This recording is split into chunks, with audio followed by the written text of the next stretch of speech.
Welcome to the Football Journeys podcast with me, Matt Himsworth. And me, Fraser Franks. Look, over the last 2 years, Fraser's been doing a lot of work in cricket, visiting every county, working with first teams, academies, talking about alcohol, negative escapes, mental health, and elite sport. And I can say it's been an absolute pleasure for me to introduce him to a sport that's been a love of mine since I was a little kid. So, who better than our guest today to help Fraser continue that journey? A man that's played professionally in both football and in cricket.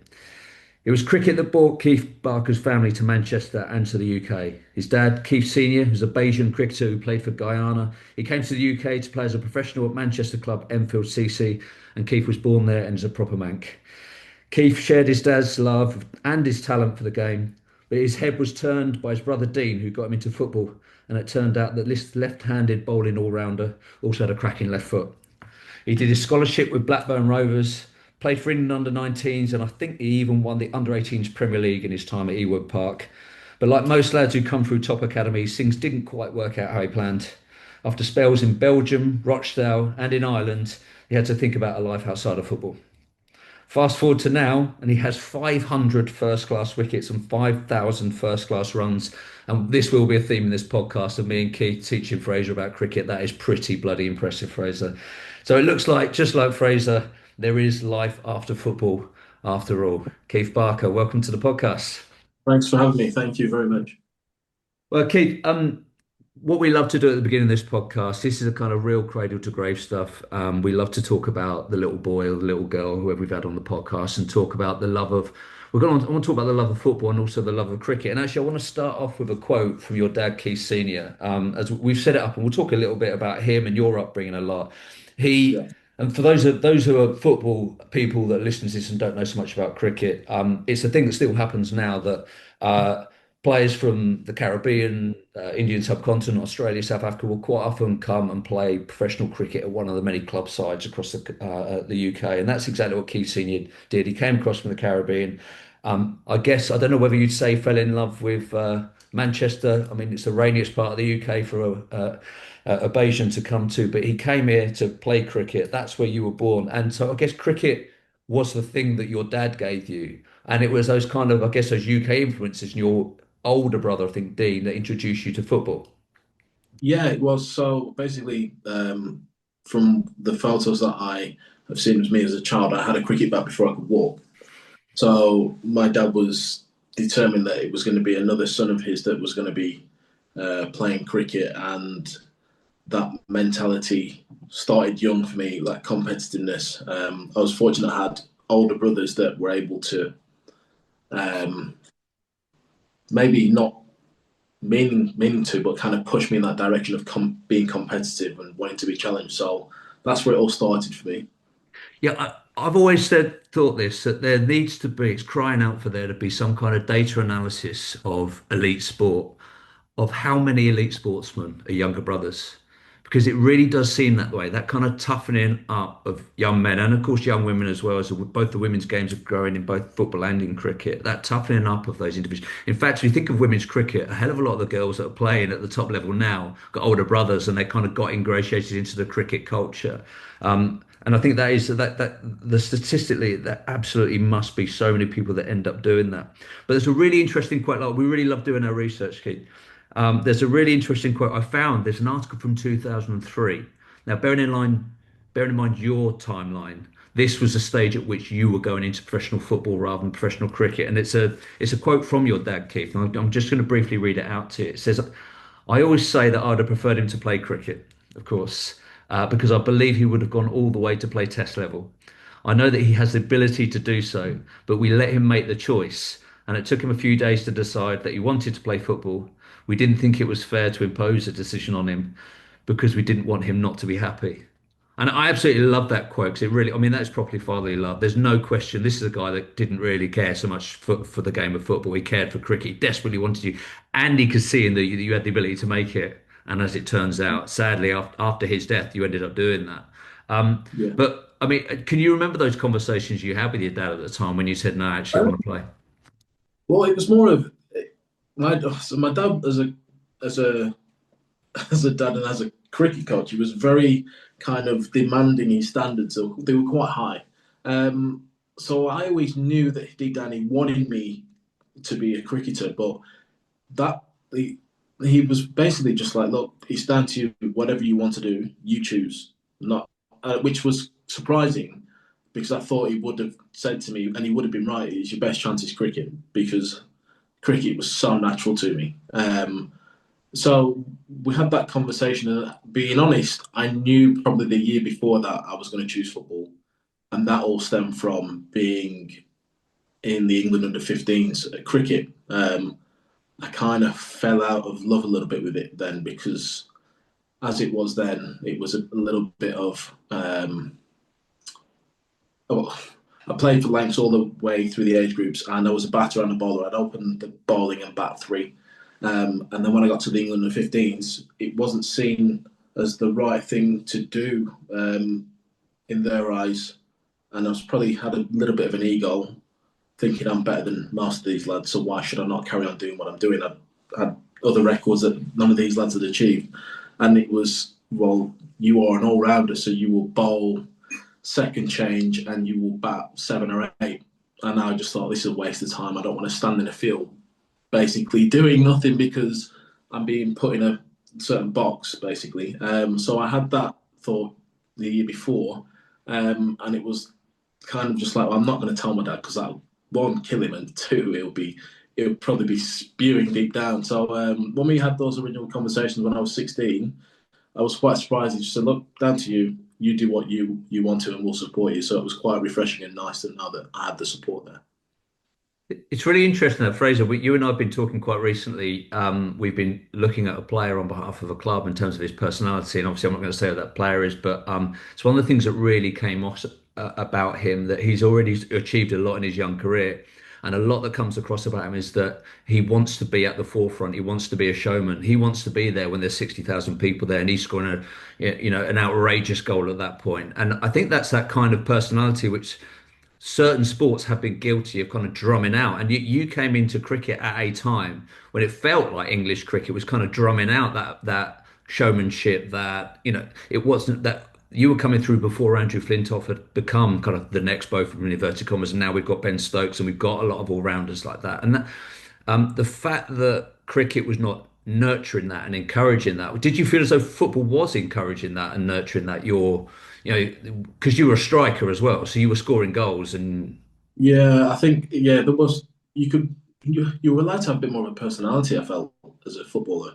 and obviously looking at football now to what it was then, there's a lot of talk about there was better natural footballers back then. They were allowed to be footballers, whereas now it's you've got to be able to play one way in a system, and you can't have the same character anymore. You've got to be in line with what the manager wants and everything else, and how the clubs want things to be structured. So for me, as a cricketer, I was very much kind of, I want to open the ball in. I want to take loads of wickets. I want to bowl quick. I want to hit big sixes. I had that kind of about me as a young player, and my dad kind of encouraged that as well. Like his thing was with batting, it was end of the day, a bad ball is a bad ball. Whether it's your first ball or your last ball, you put it away. That was his mindset. So that encouraged me to be quite like express myself when I played. And then when I got into the England stuff, it was very much kind of, well, that's your role. And yes, you could do that, but because you bat and bowl, we're going to place you in this category and you will do that role specifically as it naturally is.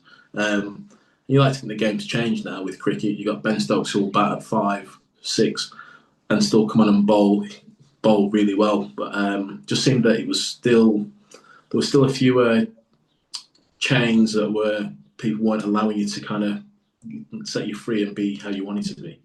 What were your weeks like, Keith, before the age of when you have to make that decision as a 16-year-old? What did your week look like if you were playing two sports like so? Well, yeah, okay. Right, I'll run you through from when I was 13. So I was playing under 13 from the age of 6 at cricket, and then played football from the age of 8, 9 for my local club. But from the age of 13, I would play Monday under 18s game. Tuesday would be cricket practice. This is just a week of cricket. Wednesday will be an under 15s match. Thursday will be training. Friday will be under 13s. Saturday, Sunday will be seconds or third team cricket. So I was playing cricket 7 days a week. And there'd be what be Enfield seconds or thirds at the end. Enfield, Yeah, yeah. Enfield second team. I was playing for Lancs for the under 11s from the age of 8. So I had 4 years in the under 11s, and I played the year above. When I turned 10, I would play under 12s as well. When it then came with football, they overlap. So I just finished doing one and then jumped straight into football. And it'd be football, which would be not as not as much, but it'd be Tuesday and Thursday nights training, and then I think I still played my local club as well. Like I train with them on a Wednesday and then play on a Saturday for Blackburn. And then the odd time I think I played Sunday for my local club. So I was playing 4 to 5 days worth of football as well. So it's quite overkill. Yeah. And you're a big lad But as well, Keith. I was thinking about the strain that both of those sports put on your body. yeah, I mean, this is funny if you're talking about this now. We've talked about stress fractures in cricket on my podcast, and there was a point where I was known as being really quick for my age. And there was one year I got to 13 and I was really slow and I had no idea why.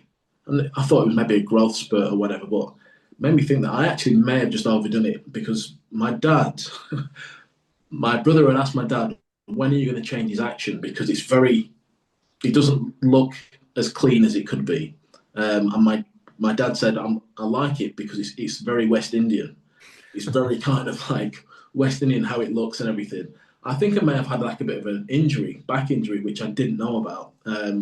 So probably did a bit too much, but I think it really did help me just doing a lot of sport because your body gets used to that constant pounding and almost sounds bad abuse of going through the hard yards a lot of the time. No, mentally, do you think they complemented each other? I think now you get a lot of academies are kind of encouraging their players to take up different sports and have different interests away from it, just so you aren't like the 24/7 footballer or cricketer. For you, did you feel like you had the same mentality for both sports and did they complement each other where you could switch off from one and think about the other one?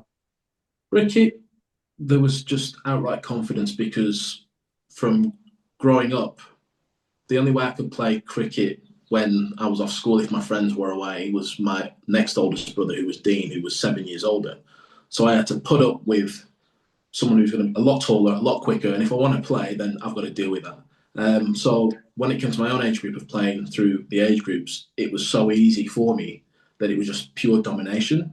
I'm here to. We go to games and my team, even though it was under 11s, under 12s at length, my team will be telling the other team about how good I am. So I was always seen as this superior player. Football, total opposite. It was um, very shy, very quiet. I'd gone from being like a winger who was pretty quick to being a holder player who got the shit kicked out of them basically, and I found that quite tough. Um, so I kind of had to go through the harder yards there of becoming a bit more physical and throwing myself around more and having that mental switch of kind of right, this is it now. You try and impose yourself, be this big physical player. It was one 6 months of the year it'd be kind of really good space mentally, and then the other would be a little bit timid. And it took a while for me to build up that confidence to establish myself on a pitch to feel as though I was really meant to be there. Hmm. And did we're always fascinated by the parents' involvement in the journey because Fraser and I do a lot of work with parents and just trying to encourage them to just let their lads get on with it is one of the real keys to it. And it sounds as though your dad certainly would have done that within football because football was not his level of expertise. And did you find that because you felt that way about football because your dad wasn't an expert on football, whereas he was a complete expert on cricket? And I'm sure there's an anecdote I've read somewhere where, and it may even be you once scored 198 when you were 13. I don't know whether it was this innings, but your dad absolutely bollocked you for the manner in which you got out, even though you'd scored an incredible score. So actually, you Yeah, had a bit more freedom in football because your dad couldn't evaluate you in the same way. yes. So in cricket, this is the mentality he gave me from, well, I say he gave me, he kind of forced it upon me basically. If I didn't listen, I got bollocking. So from the age of 10, this really got instilled into me because I started to score a few hundred at that point. Was when basically I got 122 and I got out the last ball of the innings trying to hit a massive six and I got caught. And as I'm walking off, all the parents on the sidelines are standing up, giving me a round of applause. All the opposition, even the players and their parents. But there's one person I could see at the corner of my eye who was storming around, which was my dad. He wasn't happy. Um, and he said it to me then, he said it many times before. What have I told you? When you bat, you get 50. If you get 50, you get 100. And if you get 100, you don't get out. Which every parent there was shocked that he was so straight to the point and quite harsh in their eyes. For me, it was just like another day.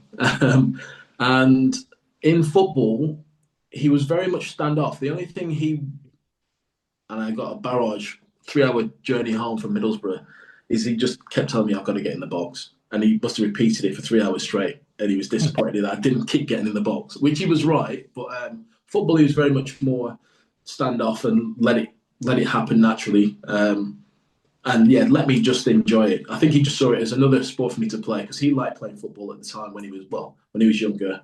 And I don't think he thought I would have got as far as I did. So it was kind of let him do that, and he enjoys it. It's another sport he can do. And it's a very actually, when you think about that feedback they gave you in relation to football, he taught you a very Caribbean way of playing cricket, which is to express yourself and get the glory, hit the sixes, take the wickets, and again, just that football element, get in the box because then you'll score goals. And it's Yeah, that kind of, and I say that kind of like a real glow in my voice because I grew up in the 80s and 90s, particularly the 90s and those great West Indian teams. And I think of people like Viv Richards and Walsh and Ambrose and all that, the kind of glory boys, and I kind of that's his mindset is that he wants you to be a glory boy. If you're gonna play this other sport, go and be a glory boy in it and get the goals. yeah, totally. And yeah, it was one of those in our household. It was a bit different with what I'm talking about, but there was always this competitive edge to me of I was trying to prove myself within my household because I had three older brothers, but two of them went reasonably far. But the oldest brother was the captain of my local club, and he was the first team captain. And my dad was, when I was 12, my dad was saying that I should be playing in the first team, Is which that my is that brother, even is that even allowed? I don't know, but my brother, both my brothers disagreed because they both played in the first team. And he's not ready. My dad was saying he's better than half the players you pick. Half of the players you pick are your mates, kind of thing. Um, and it was always seen that those two would really talk and compliment each other about how good they were. With one was really good scorer of runs, the other one was really good at kind of making pace bowlers look slow, and both played really well. For me, it was almost like I need to show them that I need them to know that I am the best. So I was always trying to prove them wrong. And I almost at 14 broke the record to be the youngest batsman to score 100 by 2 years. I was 14 playing the first team, and what was I on? I got 97. Um, and this is the thing though with my dad. He was very much kind of a really good coach and quite tough. I was on 70 something before he came and I batted freely, expressing myself. And then I saw him rock up. He got a call to say, Keith's batting really well, blah, blah, blah. And it was my first game that year.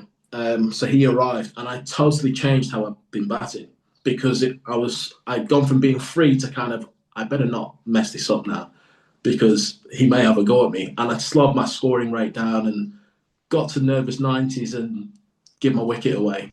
And I was expecting a bit of a bollocking, but I didn't get it. And I understand why I didn't get it now, but at that time, because I was used to kind of having to do certain things a certain way, I put too much pressure on myself. That's fascinating. We see, I mean, that's the kind of thing we see in young players in football so much as well. And it's one of those things, and this is a hard thing for a lot of parents to hear, that every now and then they should maybe not come and watch. Because so No. many elite academies, they'll turn up and watch training at Chelsea or at Spurs. You've got 9-year-old boys, 10-year-old boys, 11-year-old boys, and they're petrified of their dad criticizing what they've done. And then all of a sudden Yeah. their dad's not at training one night and they absolutely run rings around everyone because Yeah. they feel free all of a sudden. And it's not to, I don't say any of that to criticize your dad, who absolutely adored you, and everything comes from a really good place. But I don't Yeah, think we as parents see how much pressure we put our kids under because they love us so much and they want to please us as well. Wow, that's yeah. really, really fascinating. Um, There's a book that sorry, Matt, no, a you book that I go. was reading. It's Rory McIlroy's psychologist, and he was talking about this of, when you have a kid that maybe just goes up to a golf ball and just smashes it, and then they get instruction and they're worried about certain things and they overthink it. He says you can go from artist to scientist, and that's what it sounds like. It's like when you're an artist, you're just free, you're expressing yourself. Then all of a sudden, there's a bit of fear or a bit of self-doubt or instruction. I better swing it this way. My coach has told me to do this. My dad's told me to do that. And all of a sudden, you're very like stiff and mechanical and worried. And it's his whole philosophy is getting people back to being that kid. But it's interesting when you do hear it like that because you're almost striving towards something, and then you get that, and you're running from something. So there's like a bit of a pull, and it creates that kind of tension for players. But I Yeah, think, I'd seen that. I'd seen mm, that through my age groups for Blackburn Rovers. There was a lad called Mark Taylor. His nickname was Sparky. He was like the Colin Hendry that was coming through. He was the next defender coming through. You're thinking he's going to go far, but his dad, within 2 or 3 years, I think, put that block on him mentally because got to the stage where he'd do something in the game or in training, and the first person he'd look to for feedback would be looking at the balcony to his dad to get confirmation of good or bad. yeah. And the coach would be saying one thing and his dad would be saying another, and he's in no man's land in the end. Mm. Well, let's talk a little bit about Blackburn then. I mean, you were at Blackburn from the age of 9, so you were there and you were playing cricket while playing football. I think I'm right in saying that when you got to scholarship, you weren't allowed to play cricket from that point. So talk to us a little bit about that scholarship and that. Yeah, so I was there from 9, and this we were about 12 when we were taught this. I don't know, Fraser, what it was like for yourself, but we were taught very quickly to stop caring about other kids, about your teammates, and we were told at the end of each session for a while of like, Keith, who do you care about in this team? No one. Why? Because if I don't make it, Liam's not going to look after me and my family. It was very much kind of that's the mindset. So you were taught from a young age, just be better than the player you play against. If you do that more times than not, you'll make it. So that was, you were drilled that way. Um, and I struggled talking about that kind of timid footballer, that mindset I had. I had an appraisal, I had a parents' evening. I was 13, and the coach just was quite straightforward and said, "Look, it's like watching Bambi on ice." I was going through a real growing phase, but he said it's like watching Bambi on ice. If I'm being honest, he can't get hold of the ball. He's scattering everywhere. Blah blah blah. So we're going to look to try and work with him and sort it out. And all he did for the next 3 months after each session was keep me behind on my own and just smash balls at me to control, to touch. And over time that got better, and then he'd introduce a defender to it, and that helped me hold the ball up and get a better touch and have a bit more of an understanding of what I needed to do on the pitch. So that was good going through. By the age of 14, I was doing really well and got offered a new 2-year contract to 16, with the talks of once I turn 16, I'll be on the academy at that point. And yeah, it went really well from the age of, especially like 14 to 16, 17, even 18. I had quite a good few years at Blackburn in how things were going. Oh, sorry. And then trying to think now. Obviously, I was doing cricket within that. When I got to 16, I had to choose. Actually, sorry, come back 2 years before that. Lancashire wanted to offer me well, I think it was like a pre-professional contract, basically, which would stop me from the age of 16 being able to play football. But the board wouldn't allow it. I think from what I remember, it was we didn't offer Freddie Flintoff something like that. Why are we going to offer him? Which was a valid point. So You had beaten some of his records, I can see from this Guardian article. I've beaten all of them, mate, but don't worry about Yeah. it. Yeah, so I mean, that for me, I didn't think anything of it at the time. I just carried on playing both sports. Then when I got to 16, Blackburn offered me something really early, but they wanted an answer pretty quickly. So I signed that contract, and it was 4 days later that Lancashire then offered me a contract. Um, and once I told them, they just said, "Look, if you ever do come back into cricket, let us know, and we'll look to get you back in and have a hit and stuff like that, and see where you go from there." So that's when I then fully committed to football at 16. And what I would do in the winter, what I'd do at the end of this football season, and I would just to catch up with friends, I'd play like 4 to 5 games, club games for my old team Enfield, just to catch up with them and play a little bit of cricket. And that's what I did for the next 3, 4 years. I presume, strictly speaking, you weren't supposed to do that, but no one was going to really know. Yeah, pretty much, yeah. And just imagine you get a short ball that catches you on the finger and you've got broken hand. You can't play pre-season, wouldn't have gone down that well. Yeah. No, I would not have. But I would have missed pre-season fitness, so that would have been a bonus, I think. Yeah.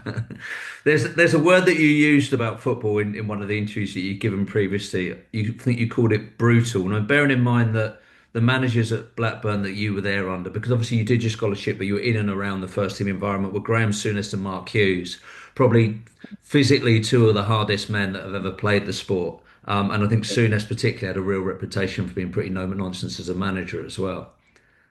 Yeah. Souness was.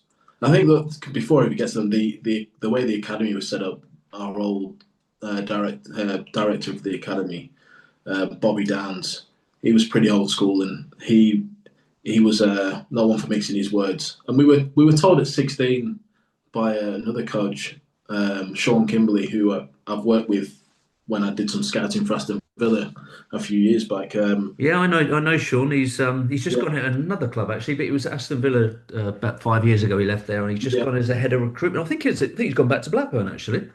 Oh, really? Okay. Well, yeah. So I did. He was talking to the team, and he just said, "Listen, we just want you all to give your all. This and the other. The only time you need to worry as a player is if we don't speak to you, basically. So if we're passing in the hall, and I speak to someone else and not you, that's when you need to worry, because that basically says you're not doing your job." Yeah. So yeah, it was one of those. If you're doing well, if you're scoring goals, whoever it was who was scoring, he'd just go, "Oh, goal, morning goals," and you'd have a chat with him. But if you weren't pulling your weight and you weren't doing well, you were just there was just silence. So you kind of taught to toughen up and make sure you're doing your job, which it really did help me stay focused. That's a story that comes up a lot with managers, isn't it? It's like and in fact, there's that famous Neil Warnock quote that goes on all the TikTok memes. I think it was Danny Cadamarteri was injured. He said, "Get out of my sight, Danny. I can't bear to look at you." And it's so if you're not providing goals for them or winning games for them, they don't want to see. Which is, it's one of the real challenges of man management, where some managers I think do fall down because. It's something you've spoken a lot about, Fraser, is making the squad players or the injured players or everyone else feel as loved as the players that are scoring goals is tough to do, but really, really important. I mean, Thomas Franks talks quite well about it at Brentford. Yeah, about making people feel valued, and then also I think he's got a big. He did an interview with Gary Lineker, didn't he? And he was just talking about even that physical touch of putting his arm around a player, like what that will do, or having a player that's out the team training well, just letting them know that they're training well. He's like, it doesn't take much effort to make somebody like feel valued and not feel, separate when they're not providing like that. And well, how's about this kid? They say that men can't do two things at once. I've managed to Google article April 2023 on the Blackburn Rovers website. Sean Kimberley makes Rovers return. So there we go. I was right. Sean is back in the game and working for that old club. He's a good guy, Sean. I know he's a Yeah, proper brummie as well. So I didn't realise that he'd been at Blackburn before he was at Aston Villa. Right, let's go yeah, back to you though. I actually want to talk about loans. Your loans they're quite obscure. Your loans. You went and did a loan at Cercle Brugge. I mean, A, how did that come about? And B, what was it like being a kid? I mean, a real kid. You were what, 19, 20 when you went yeah, there, yeah. living out in Bruges, which is a beautiful city, but it's not the kind of place you expect some 19-year-old kid from Manchester to be living in. No. So basically, that's part of the brutal side of it. I've felt so. They were our feeder club. We'd be able to send players out there on loan to get development and stuff like that. And they just had a defender called Luke Jones, who was my age. he came back after a few months of being out there. I think he had 3 months out there. And I was playing the reserves, and the manager, Glyn Hodges, just said, "Oh, look, we've had an approach from Cercle Brugge, and they want you to go on loan. They want a striker and this and the other." So I was like, okay, got my head around it. Like, okay, that's what I'm going to do. Went out there, and very quickly I realised that they did not need me. They did not need me at all. Basically, in the team, they only had five out and out defenders, so including your fullbacks. They had like your holding midfielders who could drop into defence if need be, but they weren't defenders. Going forward, they played three up top. They had like your attacking wide men and your lone striker up top. They had nine players that they could operate in those positions, not including myself. So then I kind of looked at the Blackburn stuff after a few weeks of being out there, looked on the Blackburn website, and they had a Dutch striker on trial playing in the reserve. So I realised that obviously my time's up, I know that. But it's just kind of what I can do out here to get a chance of playing and see what my options are the year after, because I still had a year left. But that's within that same year, all the lads who would play with me through the under-17s and 18s, they were all in their last year that season. And they were basically being told that they're going to be let go. So I knew I had another year left, but I knew that my time was up. So it ended up just being a bit of a trek round Bruges and just eating chocolate, mate, to be honest with you. How long? Yeah. So I was out there. It was a good experience to see different type of style of football. And I almost got on. We played Anderlecht, and that's when Company was coming through as being this unbelievable player. But then they opted to play the winger up front instead of myself. So yeah, it was, and it was towards the end of my loan that the manager could see I was down, and he just said, "Look, I'm going to be honest with you. We were told to take you." He said we wanted another defender. We wanted to keep Luke or get another defender. Blackburn said, "No, take Keith," so we had to take him. So that was that loan done, mate. To be honest I'm with surprised the size of you, Keith. They didn't go, "Can you not play centre back?" you. You Yeah. then did a much more obvious loan, which was to go just down the road to Rochdale, where you did end up playing a decent amount of games. And I guess that would be those would have been your first games in men's football. Would they have been League Two at the time, Rochdale? Yes, they were. Yeah, yeah. So that was. I started off really well. Got man of the match the first game. Um, Messed up really. I think mindset, knowing I was leaving, and thought, I'm playing at Rochdale. Had a good first game or two. Thought this is easy. This is all right. I can do this. Um, and then probably just kind of slacked off, I think. And I did notice they started to like have two men on me, for instance, like on goal kicks. But that's weird.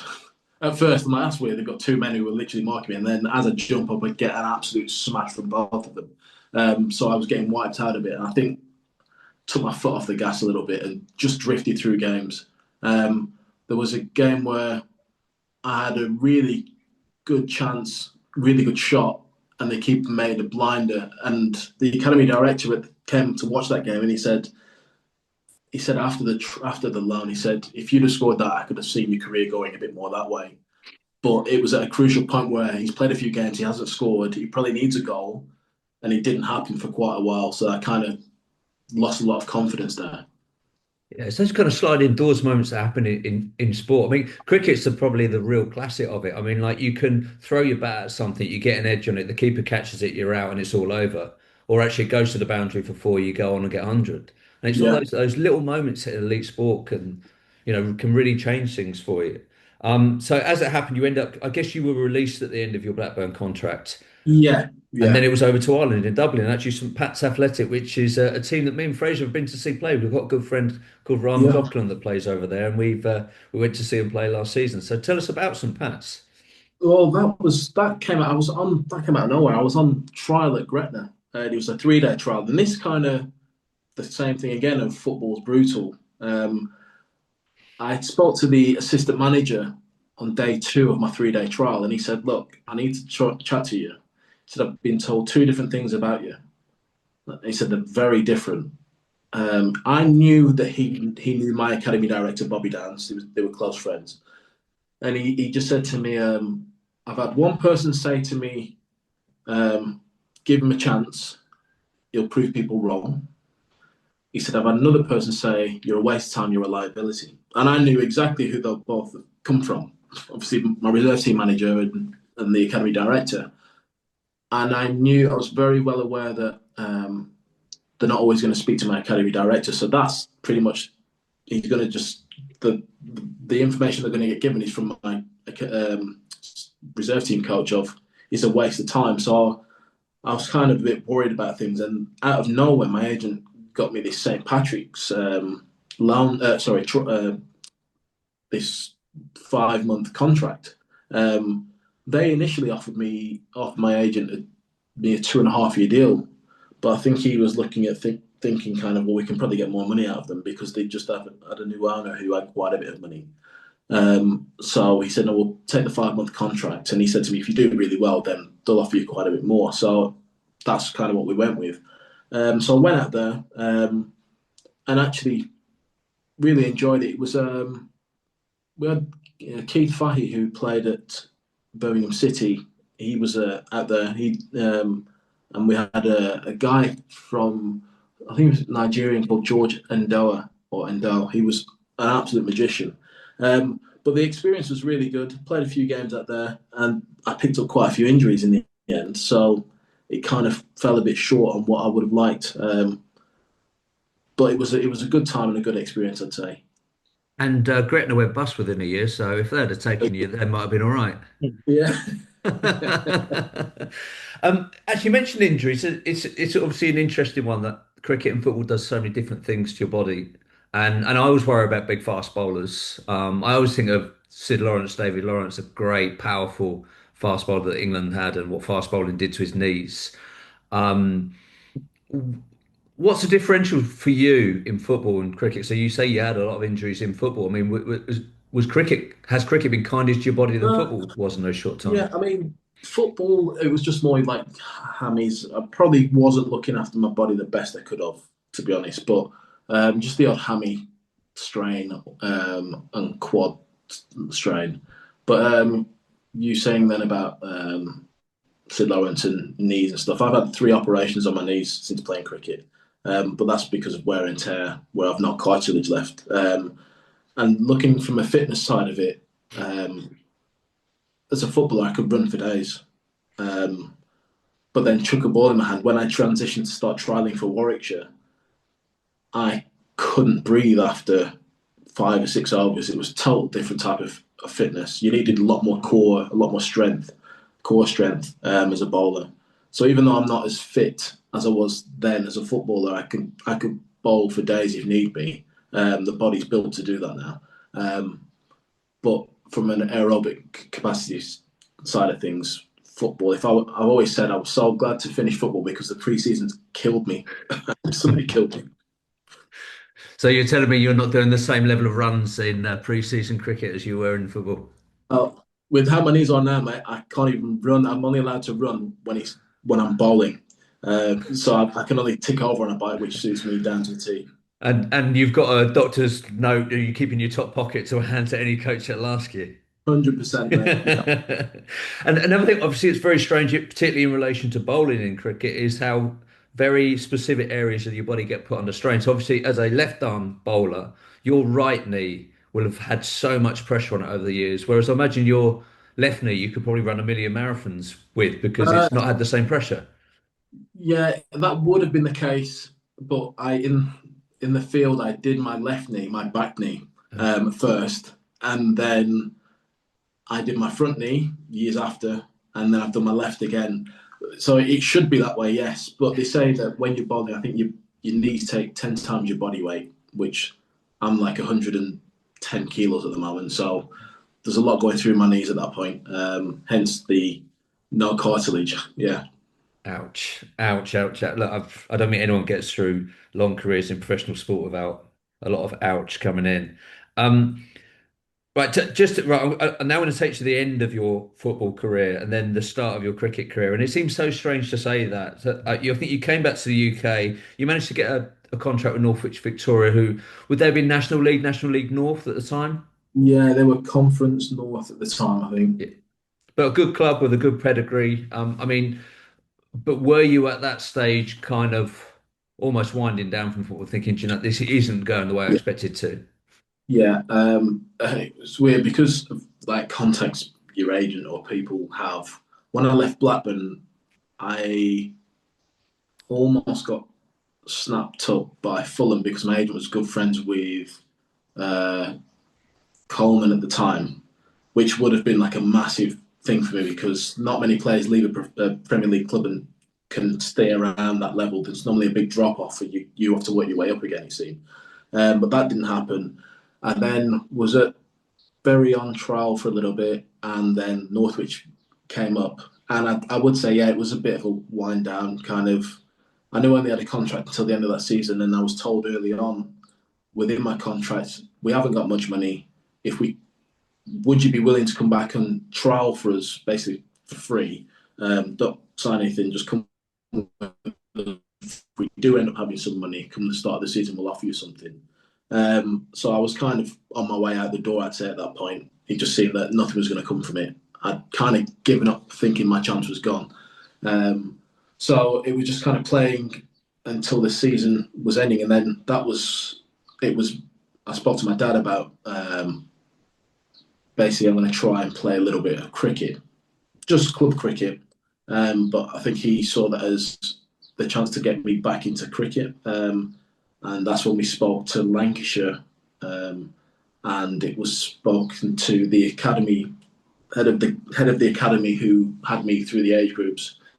Um, my dad spoke to him, and I spoke to him, and I was only speaking to them because my dad rang them. I wasn't thinking anything of it, and they just said, "Well, I didn't get the response I thought I would do. I got the response of, well, we've got really good young players here, so you can't just walk. Don't think you can walk back into Lancs." And I didn't even want the call, to be honest with you. And I thought that was a bit surprising. But I was like, look, I don't expect to walk back in. I'm just letting you know, just in case something did happen. I don't expect anything to happen. And they just said, well, we'll keep an eye on you. And then I played for my local club and took 20 odd wickets in 5 games. And next thing I had a trial at Warwickshire. And that's when things changed. Did you sense some excitement in your old man at the point when he was having those conversations? Definitely, yeah. Yes, 100%. It was, yeah, because the relationship between me and my dad was a little bit kind of because he was 50 when I was born, so he was very much quite old school. So I didn't get that much love from him, but I could tell he was very excited and loving what was happening. There's a chance I could play some cricket, so yeah, he was excited about it. And then, well, unfortunately, it was the same day.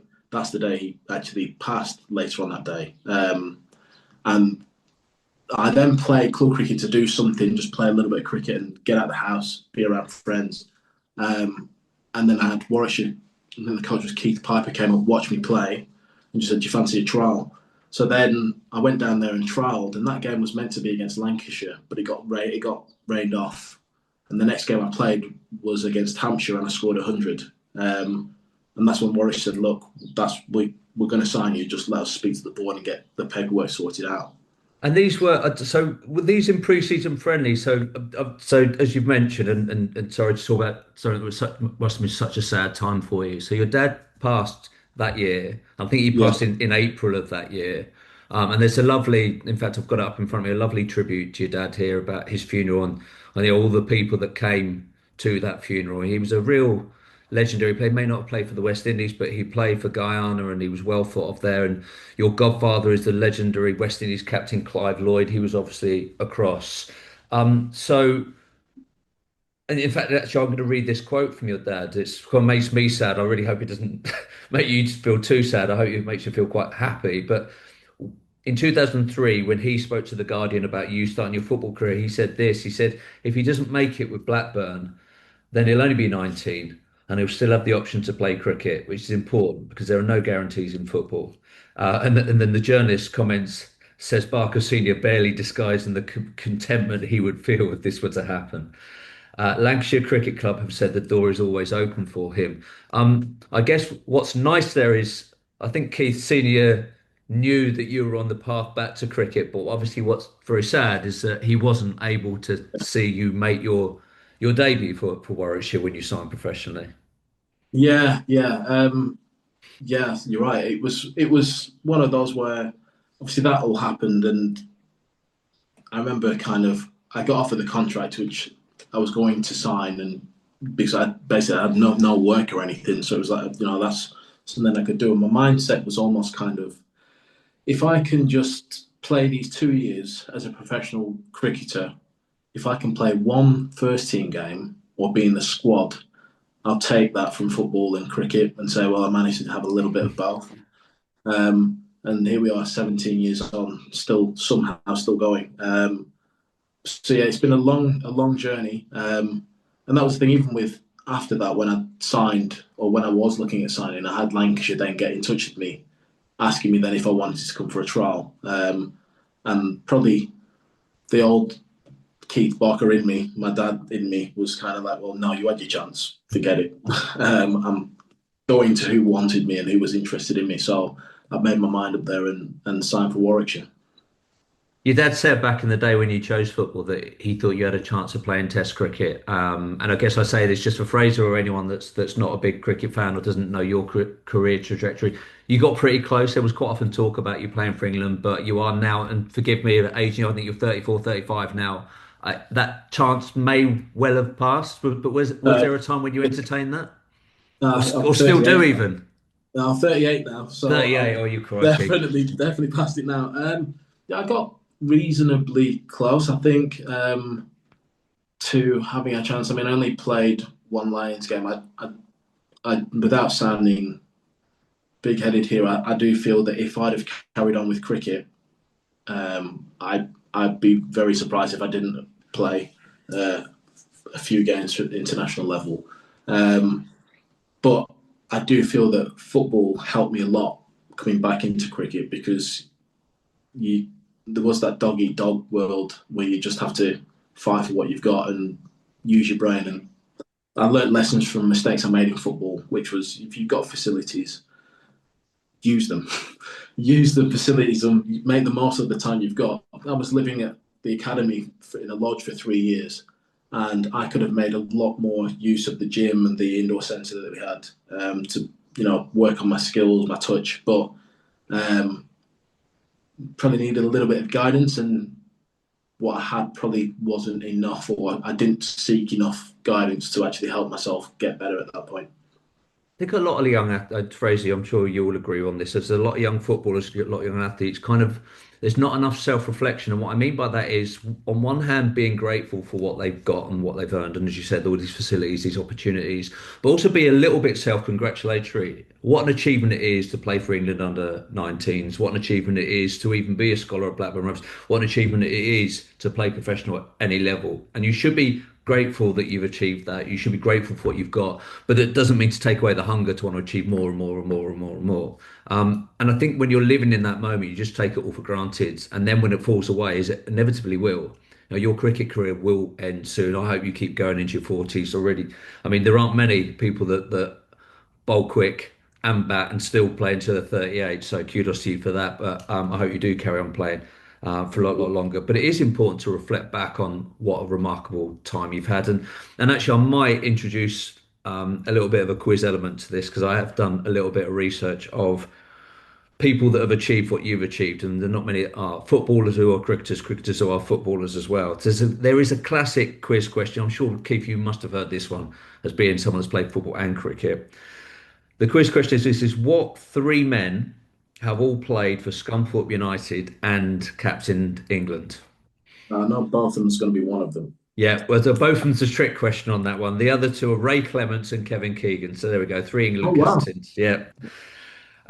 This one, I know you'll know this one, Keith, but in 1992, what future England international shared a 236 run partnership with future Australian international Matthew Hayden when playing for Greenmount Cricket Club in Lancashire, which is probably a club you played against?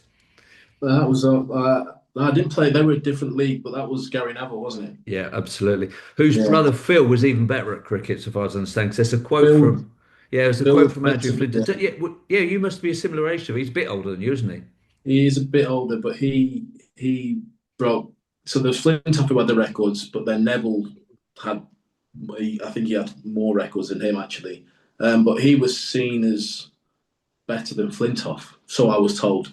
Well, Um, by the man himself, it says he, this is Flintoff talking, was a year older than me and he was a cricketing genius, which is no mean feat, is it, to say use those words. This is a big call, but if he'd have carried on playing cricket, he could have been England's Ricky Ponting or Sachin Tendulkar. And he ended up being England's Phil Neville, which is there's no bad thing in that at all. The guy played for England for Christ's sake. He won the Premier League. What an achievement! But it is yeah, remarkable thing. And it actually just shows sometimes how we look at sports people. What Phil Neville achieved as a footballer is beyond anyone's wildest dreams. To play for England, to play for Man United, but there I am making a joke about him being England's Phil Neville. There's nothing wrong with that at all. But we look at it because he's not Rooney or Kane or one of the big superstars. It's it sounds like something unfulfilled. Um, Here's another one for you. Who is the only man to play a county championship game? And the clue is it was for Essex, and he's also scored in a World Cup final, a football World Cup final. oh, that's an interesting one. I've no idea on that. So the clue is Essex because that's the connection to the football club that he played for. We're a West Ham player. Yep, First? yep. Sir Jeff Hurst. He Was played it? one county championship game for Essex, and he played quite a few games for their second 11 as well. And then I'll give you two final facts. No, three final facts. So Elise Perry is the only person to play in both a football and a cricket World Cup for Australia, which is pretty incredible. Yeah.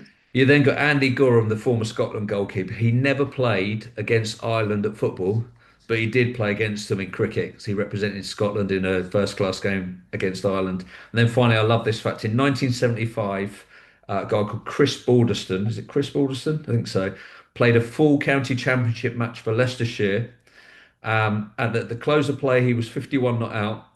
He then jumped in a car and he went to play for Doncaster Rovers in an evening match 30 miles away and was involved in a one-all draw with Brentford. So I don't know if you've ever played a game of cricket and then played a game of football in the evening, have you, Keith? No, definitely not. Definitely not. It's a funny one with cricket because football is obviously like it's our national sport, and the exposure of kids playing it on the street and kids playing it in school and stuff like that is there. So if you're a sporty kid and you're it's part of your environment, you end up playing football. For me, I never got any exposure to cricket as like a kid growing up in South London. Like there was nothing other than football, even in PE and stuff like that. Did you, obviously, because of your cricketing family, was it exposed in the household as well as school, or was it just purely household that it was environmental? School, school, actually, primary school quite a bit. Mm. In the primary school, there was like a regional school tournament every year they'd have. So introduced to it there. Secondary school, not as much. No, there really wasn't that much of a push for cricket. It was more football actually secondary school than anything else. Yeah, maybe a little bit of cross country running and stuff like that. That was it. And I mean, there was a brilliant program that Ebony Rainford Brent did not that long ago about Caribbean diaspora in the UK and the lack of cricket that's now being played. It's something that makes me really sad as someone that grew up loving that West Indies team of the 80s and particularly the 90s. I remember, I mean, there have been so few young Caribbean lads who are not, obviously, you can say Jofra Archer and Chris Jordan, but of course they grew up in a Caribbean, but so few British born or British educated Caribbean lads who are playing cricket. And I love football. I absolutely adore the sport. But it not angers me, but it annoys me a little bit that football just kind of takes over from young lads who previously culturally would have cricket on their doorstep. And now football's taken over. I mean, I'm not going to ask you to answer this question because it's a really difficult one to answer. But it's just interested in your views is how does cricket get more Caribbean kids or kids of Caribbean heritage playing in the UK? It's a tough one to be honest. I mean, I was fortunate enough where I lived, within walking distance, and I'm talking 15, 20 minutes. I had four cricket clubs very close to me, that I could use pretty much at any time I wanted.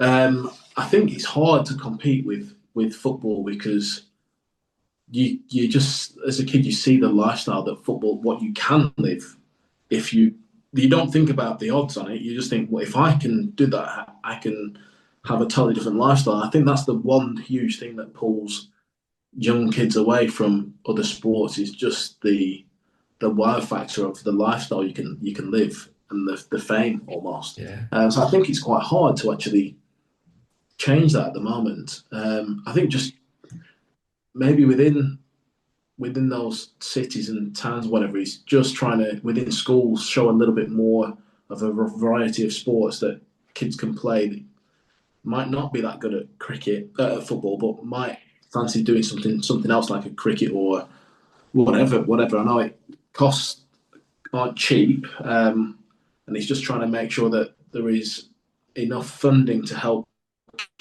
kids with cricket kit because that can be another thing that can put people off. Is some cricket bats now, if you want to go all out, if you're an adult, some bats are worth £1,000, which I don't know how many people want to spend £1,000 a year on a Yeah, cricket that's bat. ridiculous. I mean, I can talk from my own experience. My son's 13, he plays cricket. We've got a lovely local cricket club. And one thing that's really important is the rotation of kit. So as soon as Ted grows out of his stuff, I'll give it to the club so that other kids can then utilize it. But private schools are still really dominating. And every time my boys' team loses a game, they've got about 8 or 9 of the kids that go to private school. So they're playing cricket on a Tuesday and on a Thursday. Whereas, there aren't so many opportunities for state school kids. And my kid goes to a state school and God bless them, but the setup there is, anyone wants to turn up will get in the school cricket team. Whereas I remember being a young kid growing up in Kent in the 90s, it was an achievement to get in the school cricket team. Now it does look to me as though numbers are down. So I think there's definitely a social economic aspect to it. But one thing that does give me a little bit of hope is that and I'm not going to quiz you on the 100 and what you think about the change of format and the franchise and all of that, but things like franchises and the IPL is a big thing. We as England cricket fans might get a bit annoyed with how the Indian board get it all their own way when it comes to World Cups and whatever else, but the money that the IPL puts into the game and the opportunities. We do work with the PCA where we talk to players about social media and protecting yourself. And one of the big issues is if you're going to go to India, you need to make sure you're very well aware of how the Indian audiences go. If you're going to go into franchise cricket, you're going to get online abuse from people that have lost money gambling on it, etc. So there will be problems that come from franchise cricket, but great opportunities. And Yeah, when you look at the top cricket players and not so much the top players, I mean, players of your ability that go and earn franchise cricket, they are earning what football players are earning now. So I kind of hope that that will open doors because there are lots of kids who are mediocre football players that are desperately chasing a dream that's never going to happen. And to use that Phil Neville example, he was definitely not a mediocre football player, but the pathway that he would have had in cricket, if he had ended up being as big a name as Andrew Flintoff and as successful as Andrew Flintoff. Rather than being remembered for giving away a penalty against Romania, he might have been remembered for winning Ashes or winning World Cups or whatever else happened. So I just kind of hope there will be a few kids, and not just cricket, by the way. Rugby's not my sport. I love the people in it, but I don't understand it. But that if you're a lad that has an ability at rugby or I don't know, basketball, all these other sports are on offer. I just really hope that kids will look beyond football. And I said it to someone that gets a lot of the money that I earn is through football. We do a lot of work with football, but I just think it dominates way too much because what is it, the statistic phrase? It's 0.012% of lads who are in a football academy will become a professional football player or Premier League football player, that is. It's just extraordinary. And I think it's great to showcase your story because football gave you a decent amount, but cricket's given you even more, I think. yeah, yeah, I agree with that. Yeah, and that's the thing. I think it's good to play different sports because you are learning different lessons within those sports that can help you in another sport that you may go on to do. So I think it's really important to encourage all parents to encourage their kids to try other things because they may. I actually got a friend whose son I coach, and his older son loved basketball, but wasn't really seen as much of an athlete as such. He enjoyed cricket, but got told at the age of 12 by some club coach that he should basically pack it in, which I can't believe someone said that. So he didn't play for a while, and then he started to enjoy basketball, but there was nowhere really to go for basketball any further at this point. He's now 16. But from him practicing and having a basketball hoop and trying to learn how to slam dunk, at school they did a volleyball session, which was taken on by some regional England coach, and his leap was unreal. And fast forward now, within less than a year, I think he's part of the England, the England or GB under 18s volleyball team. And it's just from him trying different things that's helped him, benefit in another sport. So I think it's really important. You've got to keep kids active doing other things because there's life lessons within those sports as Yeah. well. That's great. That's the kind of story that I'm talking about. It's fantastic. It's really uplifting. And actually, as Fraser touched on right at the beginning, a lot of football clubs now are saying, particularly say younger players, do other sports, do other things. And it's really interesting that maybe this is the difference between your experience, which is only what, like 20 years ago now, compared to the slightly more modern experience. The clubs are working really, really hard. They've got player care departments and trying to look after the mental well-being of players. That I think the pressure is so high now that we are not getting so much coaches like some examples of you that you gave of coaches saying, no, no, no, you've got to focus on this. If you can't do this, then you're no good for us. It is more worried about actually making sure that lads are well-rounded, get to do things that don't just put them under pressure. And obviously, there's a lot of football clubs having conversations with parents saying, no, don't get on the lads, don't quiz them for an hour about how they missed that chance or they misplaced that pass or whatever else. So taking pressure off is something that is happening a hell of a lot in football, certainly from our experience. Yeah, I mean, that's the thing. Yeah, I think a lot of sports as well is there's just pressure. As soon as you start doing that sport on a pitch or whatever, the pressure starts from there. You don't need added pressure from the outside. Yeah, And you 100%. you mentioned, Keith, about obviously transitioning from one sport to another. Where do you see life beyond the athlete of the footballer, the cricketer? How far ahead have you thought or planned? And you mentioned coaching. What do you think the next transition is for you? For me, it will be in coaching. I mean, I'm on my level 4 coaching course at the moment, which is like a 2-year course. Um, we're encouraged by the PCA to try different things. In the winter, we have a lot of time where you can either go off and play in another country, or you can have a personal development and look at what you may want to do. So some lads have gone and worked in London, like advertising, or it could be sales or law, or finance, whatever. We get a few lads that I've known have done a few like DIY courses and just kind of help them, like plumbing courses, to help them look at other things after cricket. For myself, I did my level 3 coaching badge probably 10 years ago. And then I dabbled in the football scouting stuff for a little bit, for a few years. But after a few cold nights down at Crewe, Alexander and Stoke, I thought, no, it's not for me. So you can't do it on a cold Tuesday night in Stoke. Definitely not, definitely not. And then I got a little bit more exposure to some coaching, and yeah, I've done quite a few years of coaching, and that's what I want to do now. So, like with the podcast that me and my friend do, Chris Wright, we do coaching within that. I do private stuff as well, and I do stuff at a private school as well. So I'm kind of that's where I'm looking to go next. So hopefully it'll be in the county circuit. If not, I'll be looking to work around schools and whatnot, try and help. Well, there you go.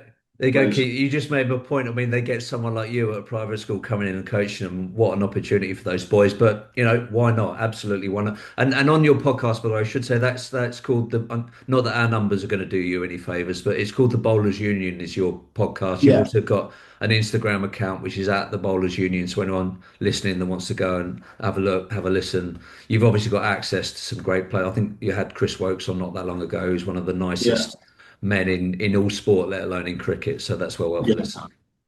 Yeah, no, it is. Yeah. We only did it because we talk after each day's play on the phone, and there'd be some good stuff we talk about. And it was my friend Chris who just said we should do a podcast and just if no one listens, no one listens. But we enjoy it. So yeah, it's been quite good. It's gone quite well this last year or so.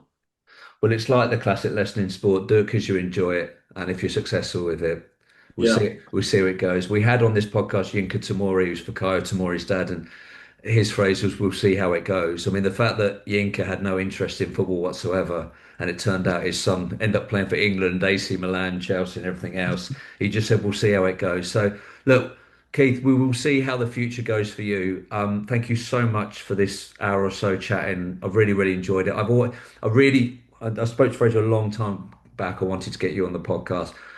Selfishly, I love cricket. I love football. Bringing those two together is really, really nice for me. And that you've had a great career already. And I'm sure that the third stage of your life, which is post cricket, goes really well as well. But I hope you've still got another couple of summers in I hope so. Well, I'll have to ask my niece about that, but we'll see. We'll see. you. Brilliant. Keith, thank you very much for being on. It's been a pleasure. Thanks a lot. Cheers, guys. Thanks, Keith.